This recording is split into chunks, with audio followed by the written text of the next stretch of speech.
We now have West Virginia coach Dana Holgorsen. To ask Coach a question, please press star 1.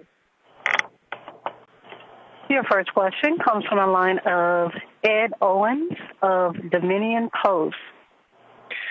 Morning, Coach. Coming out of the game, one of the first things you had mentioned was that you liked some of the things you saw, but had a lot of things you wanted to work on. After getting to review the film, what were some of the things that stood out? What do you guys want to focus on?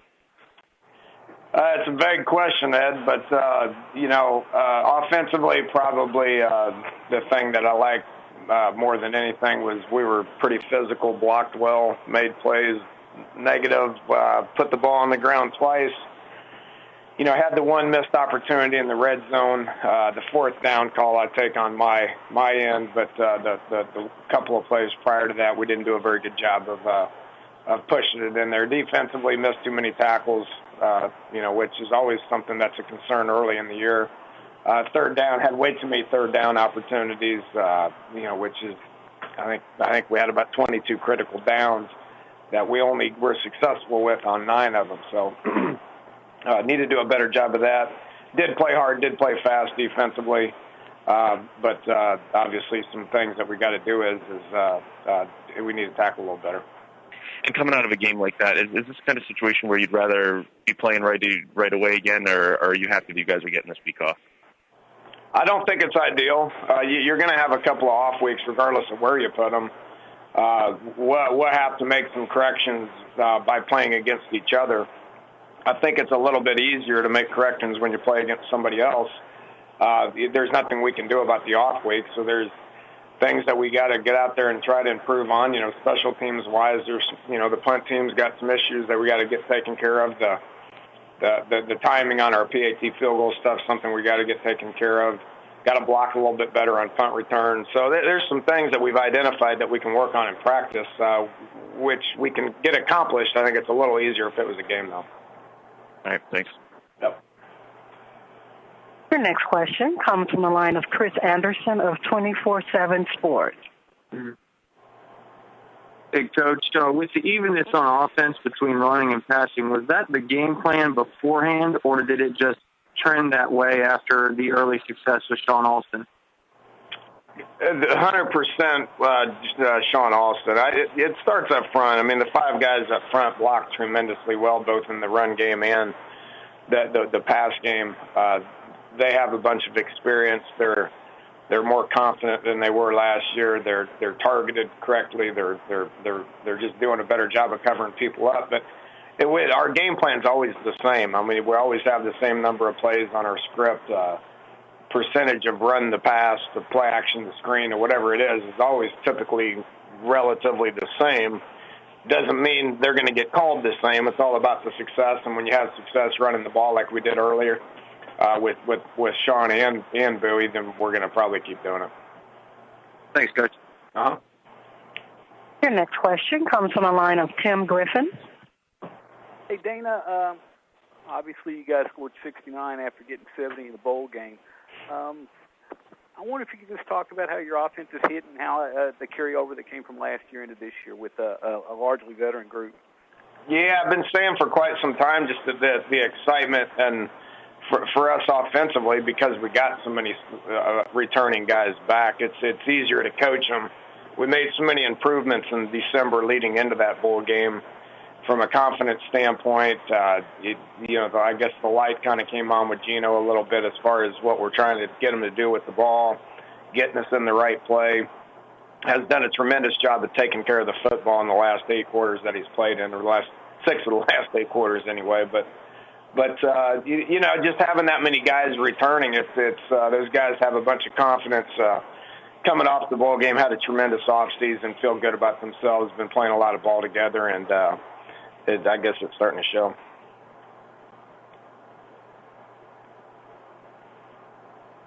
Your next question comes from the line of David Oven of ESPN.com. Hey, Dana. Gino was the National Player of the Week this week, but I saw you named Sean Alston your Player of the Game. I thought it was kind of curious. Can you kind of explain that? Yeah. Well, I mean, Gino's going to get a lot of stuff nationally, obviously. I mean, and Gino played his best game since I've been here. He could have very easily done that. Obviously, like to spread it out a little Jeff Braun, who's a guard. I mean, we considered giving it to him because he played the best game that he's played since he's been here. Could have given it to a couple of the other offensive linemen. It's player of the game. I mean, you can make a case for a lot of different people, and based on Sean playing the best that he's possibly been since he's been a Mountaineer, I thought it was pretty easy. He had about 65 yards after contact, so half of the rushing yards that he had were him just being a physical runner, which is something that we've been trying to get him to do for quite some time. Mm-hmm. Your next question comes from the line of Susan Halliburton of Austin American-Statesman. Hey, Coach, just to follow up on some of the stuff on Gino, with his stats and given it's the first game of the season, have you ever been around a quarterback who was that efficient in an opening game? That's a tough one to beat. Have had some good quarterbacks that have started the year well from a completion standpoint. The thing that we gauge more than anything is obviously taking care of the ball. Gino took care of the ball. I mean, he got us in the right plays. There weren't too many negative plays. His completion percentage was high. Didn't put the ball into the other people's hands. Is it as efficient as some of the other people? Yes. Is it higher? Probably. But I'm a little bit more worried about us at this point than what's happened in the past. Thank you. Your next question comes from the line of Mike Kazaza of Charleston Daily. Morning, Dana. To pick on your weekly awards a little bit more, if you don't mind, but Ryan Nealon didn't make a tackle, I don't think, didn't return a punt or kickoff. He's your special teams guy, but I think he was on just about every special team out there. What did he do to get that? Just blocked well. I didn't think anybody really stood out from a tackling standpoint or a blocking standpoint. Special teams is all about blocking and tackling in space.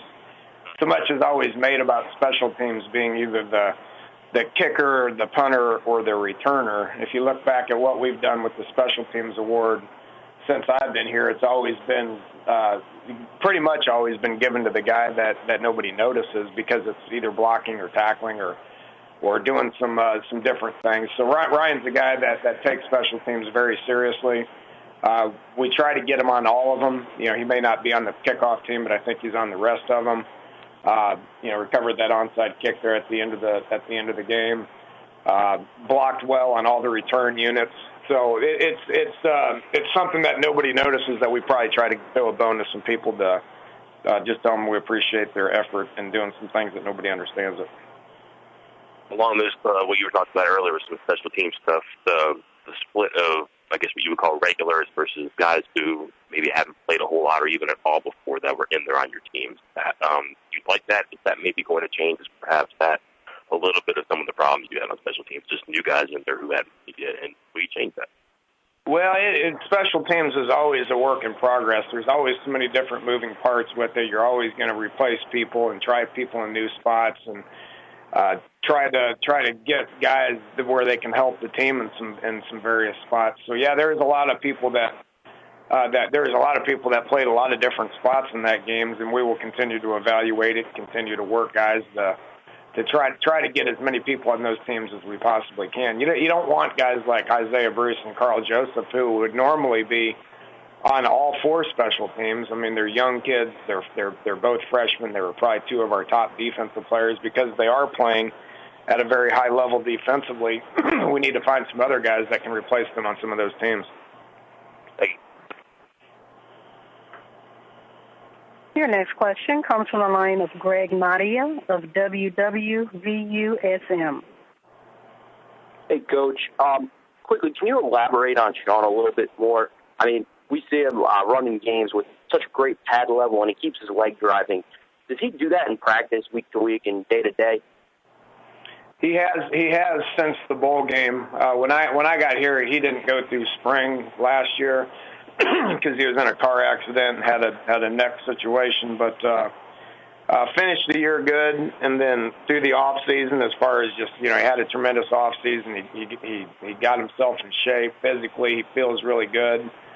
Last spring, he practices 15 times and started doing some good things that carried into camp. We thought we had seen that stuff before and thought he was capable of it. Hadn't seen it too much in a game, but have been seeing it a lot more here in practice. And so what we saw in the game the other day is stuff that we have seen here in practice lately.